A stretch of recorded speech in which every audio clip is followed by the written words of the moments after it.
I stared at the email my parents sent, my hands trembling. We need $60,000 for Emily's tuition this semester. It's non-negotiable. We expect you to help. $60,000? For my younger sister. I read it 3 times, each word sinking deeper, a mix of disbelief and anger twisting in my stomach. I had just graduated, working 2 jobs, barely keeping my apartment and car afloat. My parents knew that. Yet here they were, expecting me to bankroll Emily's elite private school experience, as if my sacrifices were invisible. My name is Sophie Lancaster, 25, broke, ambitious, and apparently the family ATM. Emily, my younger sister, 19, flawless, and entirely unaware of the universe beyond Instagram and yoga retreats, was smiling in every photo she posted online. Her world was carefully curated. Designer bags, new gadgets, luxury brunches.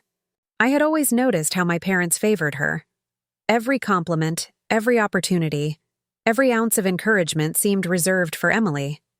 And yet, I'd never confronted them. Not openly. I had been polite, obedient, the good daughter. Until now. I decided to scroll through social media while steeling myself. That's when I found it. Vacation photos of mom and dad in Paris. Eiffel Tower selfies.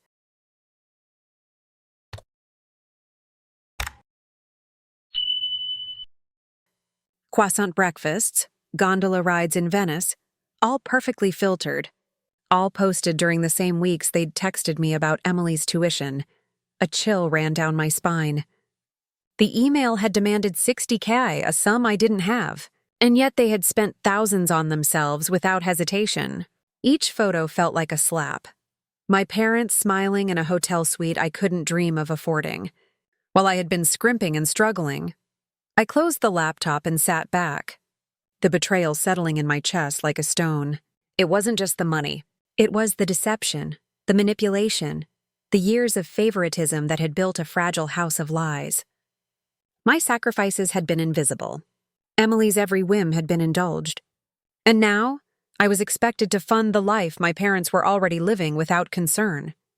A slow, simmering anger began to replace my shock.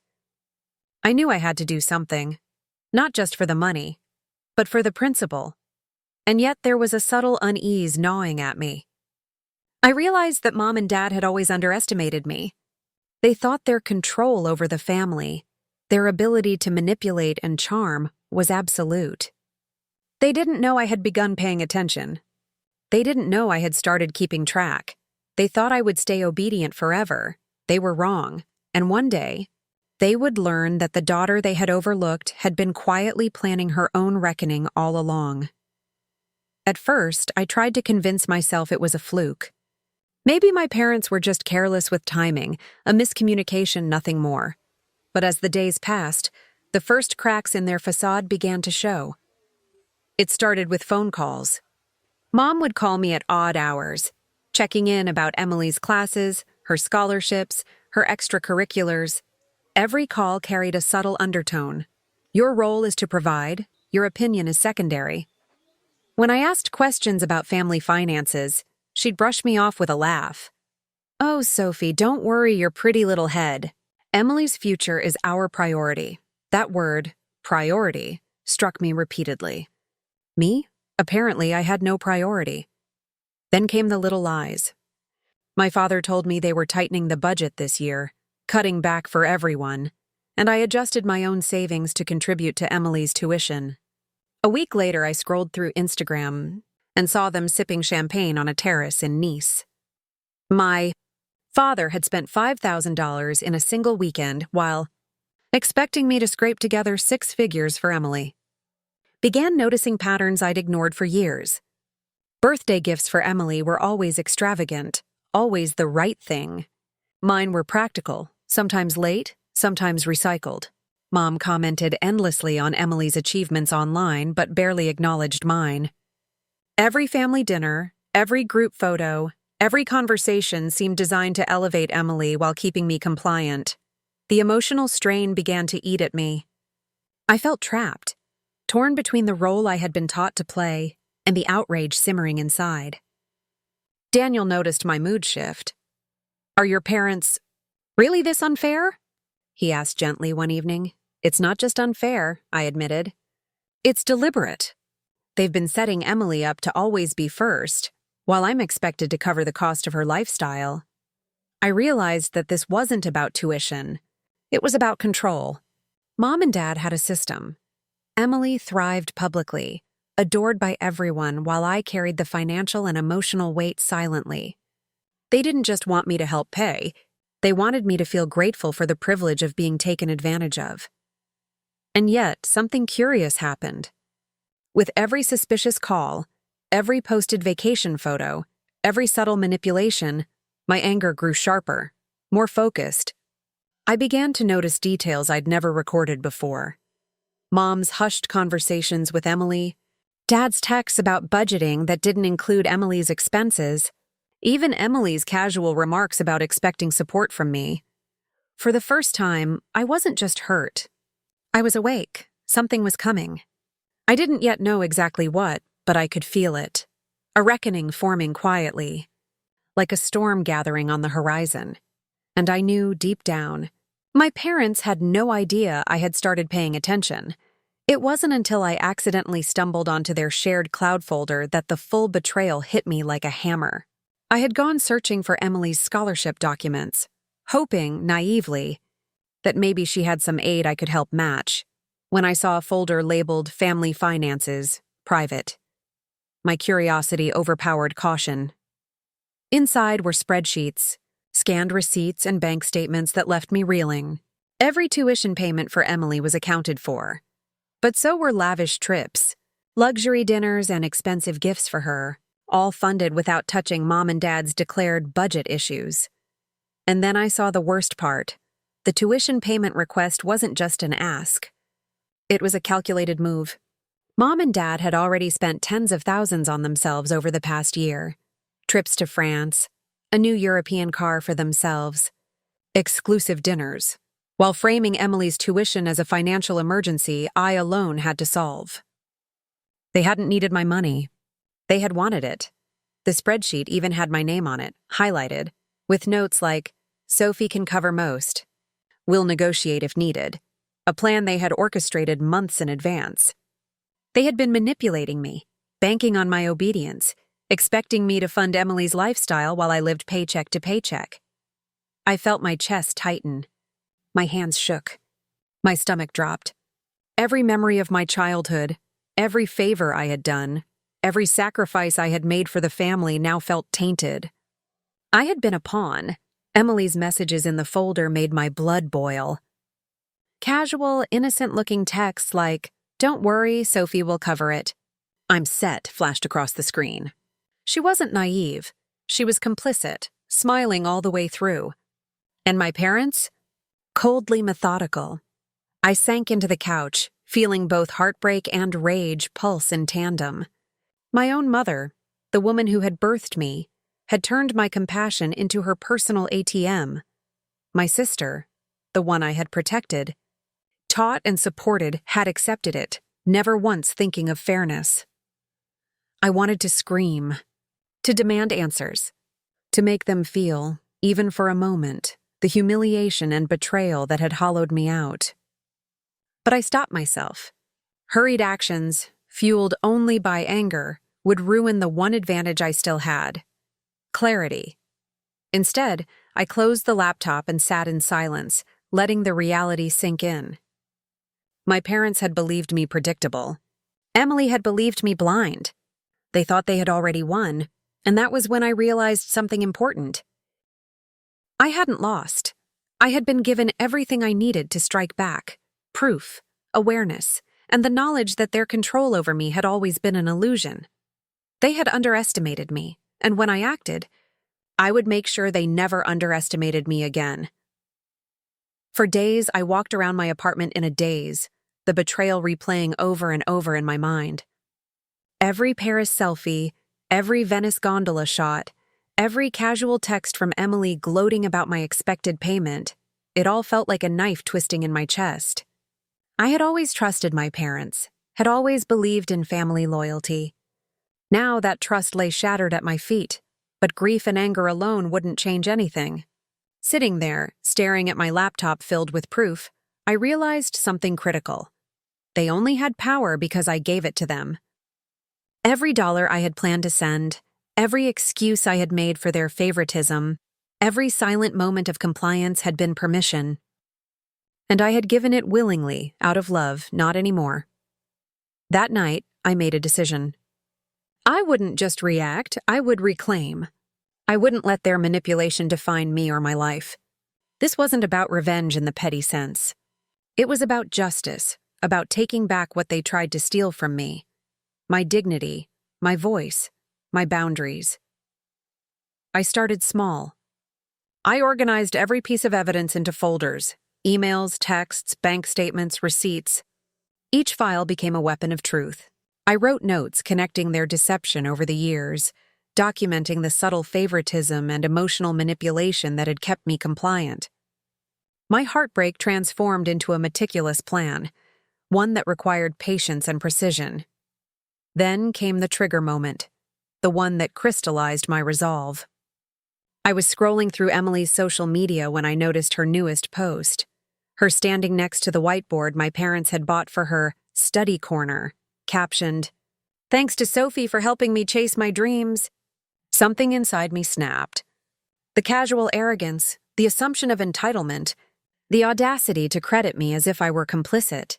It lit a fire I could no longer ignore. I clenched my fists and whispered to myself, "They think they can manipulate me forever." They are wrong. From that moment, the transformation was complete. My grief hardened into clarity. My anger sharpened into strategy. I wasn't just hurt. I was focused. Every interaction with my family, every decision I made, would be calculated. Every move would be a step toward reclaiming my life, my finances, and my respect. No more silent compliance. No more invisible sacrifices. No more blind trust. Mom and Dad thought they had built a world I couldn't disrupt.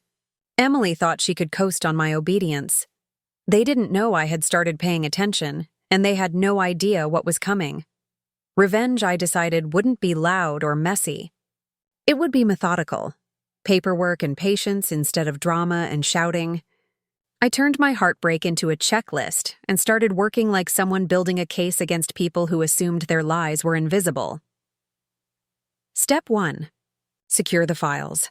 I copied the cloud folder to an external drive and backed it up in 3 places: spreadsheets, bank statements, screenshots of holiday photos, and the highlighted cell that called my name negotiable.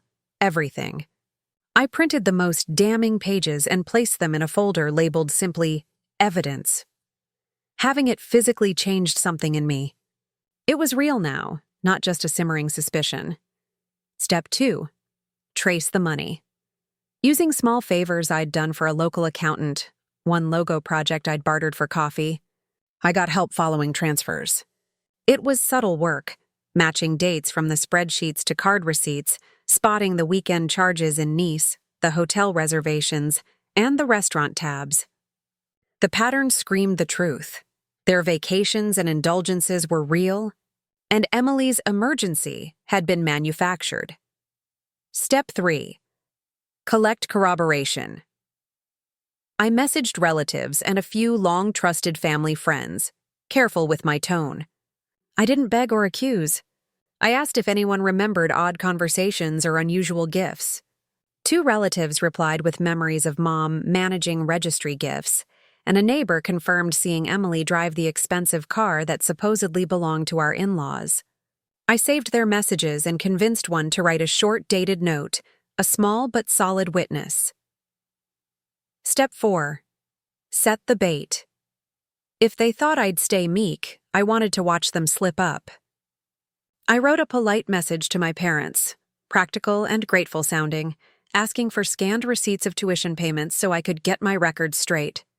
Predictably, Mom replied with a flurry of reassuring texts and, in her haste, forwarded a draft email meant for Emily that casually mentioned a reimbursement plan and briefed Emily on what to say if I asked. It was arrogant and careless. I screenshot it. Step 5. Line up authority. I contacted a consumer journalist I'd admired via a discreet DM and an attorney who specialized in family financial disputes.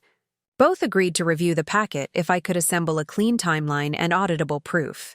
That meant cleaning up my files, dates, annotated notes, and witness statements, and preparing a calm, uncompromising narrative. Through it all, Mom and Dad strutted on. They bragged about their trip, posted more photos, and complimented Emily publicly. Their confidence was nearly cartoonish. Emily continued to tag posts thanking family support and to post pictures in the new study corner, proof of their complacency. Every careless message they sent, every public display of generosity, every smug caption was a piece of rope they didn't realize they'd woven around themselves. I kept my mouth shut, my documents organized, and my plan tight. The trap was almost invisible, the perfect kind, because when it snapped, it would look less like malice and more like inevitable truth. I mailed the first sealed envelope that night, copies to the attorney, the journalist, and one addressed to the family home with no return address. The calendar on my wall had a date circled.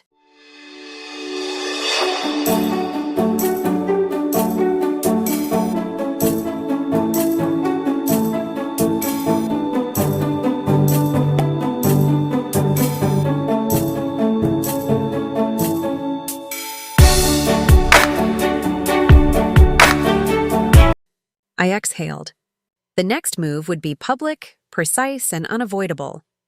They looked so comfortable the night of the charity gala, Mom in her show-stopping dress, Dad shaking hands like a man who believed his reputation was bulletproof, Emily clinging to their coattails with that smug, practiced smile.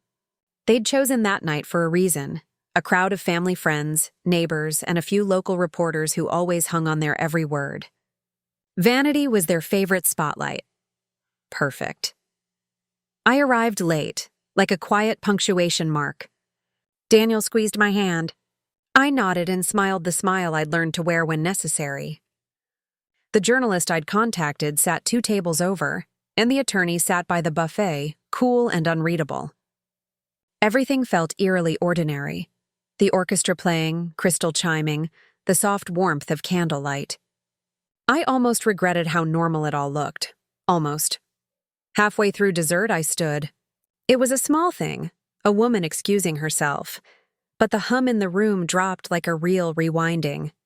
I asked for the microphone, my voice steadier than I felt. "I'd like to thank everyone for supporting tonight's cause," I said. "And I have something that needs to be said about honesty in families." Heads turned. Mom smiled, indulgent. She liked her audience. I clicked the remote. The big screen behind the dais lit up. Bank records, spreadsheets, hotel receipts from Nice and Paris, highlighted lines showing charges the family had never mentioned when they claimed no money. A screenshot popped up next. Mom's forwarded draft meant for Emily, the one that explained what to say if I asked about the tuition. The room's temperature changed. Conversations stuttered. Someone dropped a fork. My mother's smile thinned. "Sophie, this is inappropriate," she began, voice trembling to hide it. I let the attorney speak next.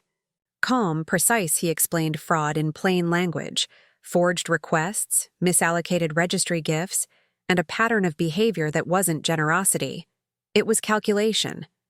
He slid a copy of the timeline across the table.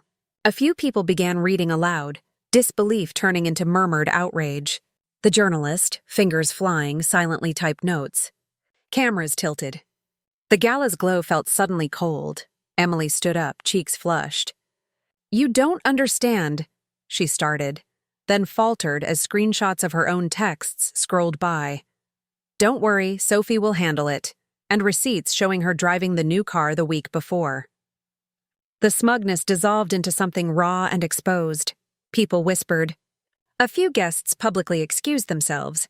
Others approached us with offers to help me talk to a mediator. Daniel's parents, who'd been close to my family, looked stricken and apologetic. Mom began to sob, but it was a thin, performative sound that no one bought. Dad's face crumpled in a way that made him finally look small. By the time security gently guided my parents away from the center of the room, Their social capital was unraveling in real time. The journalist had already pinged her editor. The attorney recommended freezing suspicious accounts pending inquiry. It was surgical, not theatrical. Exactly the kind of exposure that leaves no room for spin. I felt something like relief wash through me, hot and strange. The room hummed with awkward sympathy and vindication in equal measure. The Lexus keys in my purse felt heavier, a small, private victory. They'd thought their vacations, their posts, their careful smiles would protect them. Instead, those same photographs had been the paper trail that burned their story away. The trap had snapped with a neat, irreversible click, and for the first time in years, the balance had shifted. The morning after the gala, the house felt emptier than ever. Mom and Dad hadn't called. Emily hadn't texted. For the first time, the golden child and the golden parents were silent, their smokescreen of control gone. And I felt lighter, freer than I had in years. The Lexus was back in my name, parked in the driveway like a small monument to reclaimed power. But the real victory wasn't material. It was the realization that I had taken back control of my own life. Friends, Daniel, even a few distant relatives, everyone I had quietly confided in, reached out, impressed and quietly respectful. They'd watched as I transformed silent heartbreak into methodical justice. I was no longer just Sophie Lancaster, the obedient daughter. I was Sophie Lancaster, the woman who had quietly dismantled a carefully constructed web of lies. Emily tried to reach me a few days later, her texts pleading, apologetic, defensive. I read them, then closed my phone. There was nothing to say. Actions had spoken louder than words, and they had spoken in front of everyone who mattered. Mom, on the other hand, was careful now. Every conversation at family gatherings was measured, every word coded with civility. But I could see the tension under the surface. The same parents who had once controlled every gift, every decision, every move, now reduced to cautious spectators of my life. I turned my focus to the future. I launched a small interior design business, using the confidence and self-belief I'd reclaimed to finally build something entirely my own. Clients didn't just hire me for talent. They admired my fearlessness, my clarity, and my refusal to be walked over. Every success reminded me that nothing they had taken could touch my potential. Driving the Lexus through the quiet streets, I thought about those smug vacation selfies. The casual emails, the assumptions of entitlement, the arrogance had been their undoing. They had spent years underestimating me, and that mistake had cost them everything. And that, viewers, is poetic justice in its quietest, most effective form. They refused to open the gift of honesty, integrity, and fairness. And in doing so, they handed me the ultimate victory. If you've ever been betrayed, left out, or underestimated, I want to hear your story. Comment below. Share what happened, how you reacted, or how you found your own power in the chaos. And if you love watching justice unfold, clever, precise, and satisfying, subscribe for more stories that prove patience, observation, and strategy can turn betrayal into triumph. Because sometimes, the last laugh isn't loud, it's inevitable.